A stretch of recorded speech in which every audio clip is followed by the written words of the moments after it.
Huwag mong piliting mahalin ka ng taong alam mong may mahal ng iba. Tandaan mo, hindi ka pinanganak sa mundong ito para manglimos ng pagmamahal at maging pangalawa lang sa kanya. Nabihag ang puso ko ng isang tulad mo. Ano bang mayroon ka na wala sa iba? Dadaling ko pa daw ba yung kamalditahan ko sa susunod na taon? Abay, oo. Kanino ko naman iiwan?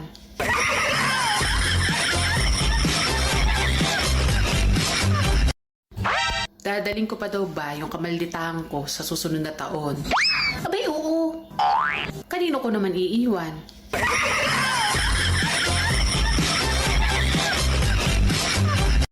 Ma, unsay meaning sa asa ma?